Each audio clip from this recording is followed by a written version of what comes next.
Okay, Houston, we've had a problem here. This is Houston. Say again, please. Houston, we've had a problem. All right, today we want to learn about or talk about is this something called free fall. So that's when something is dropped in the presence of gravity, right? And when we're talking about something that is free falling, a couple things, we're going to make some assumptions. Number one, it's falling straight down.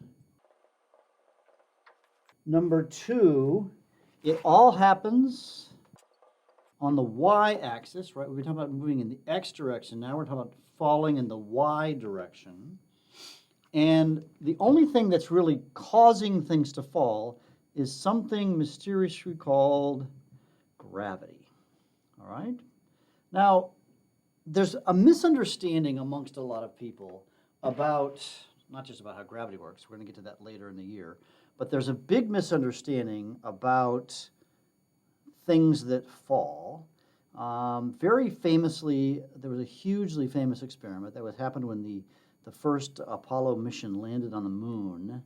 But let's illustrate it with this little clip. So if I've got a piece of paper and a book, you would expect one to land first, right? So what happens when I drop them? What you expect, right? But wait. This is really heavy, this is light. What if I crumple up the paper and I now drop, it hasn't changed its weight. It hasn't changed its weight, I've just changed its shape. And now I drop them at the same time, watch what happens. They land at the same time.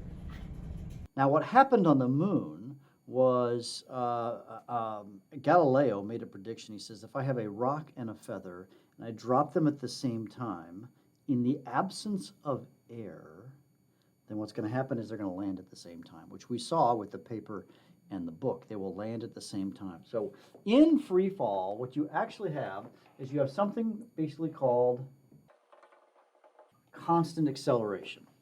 And that what happens if you're on the Earth, it's not true on every planet, but on the Earth, when something is undergoing free fall, they fall at exactly the same acceleration anywhere on the Earth. And it turns out the acceleration of gravity on the Earth, so A, which sometimes on the Earth, let's say this, it says Earth, we sometimes just call little g, it's 9.81 meters per second squared. So that means, now we can sometimes say 9.8 is pretty close, ish, about 10 meters per second squared. So that means when I drop an object, now this is in the absence of air resistance. With the paper we saw a minute ago, there was some air resistance pushing back. With the book, it also had air resistance, but it was so heavy it could overcome the air resistance. So if I drop the marker, after 1 second, it will be going, let's say, 10 meters per second. After 2 seconds, it'll be going 20. After 3 seconds, 30, 40, 50. It'll get faster and faster and faster and faster. Again, assuming there is no air resistance, okay?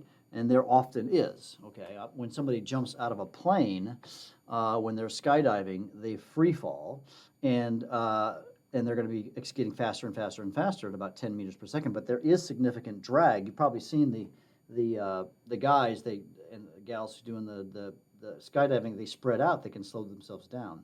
If they curl themselves into a ball, they're going to fall a lot faster. And so that's why they actually reach what's called terminal velocity, where they don't get any faster. They reach terminal velocity because the downward force of gravity is equal to the upward force of the air resistance.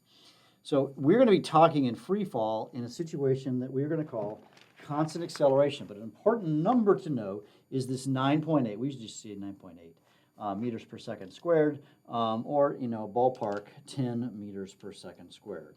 And that allows us to use our kinematic equations. Remember, we have our 3 kinematic equations. And now we're going to just not work in the x direction, but now in the y direction. Houston, we don't have a problem. We'll catch you next time. Well, in my left hand, I have a feather. In my right hand, a hammer.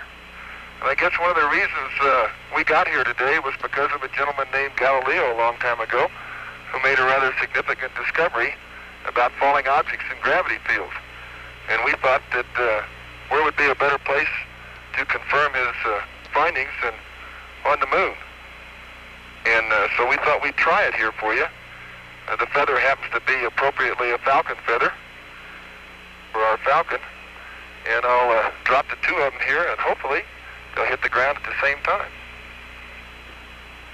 How about that? Which proves that Mr. Galileo was correct in his findings.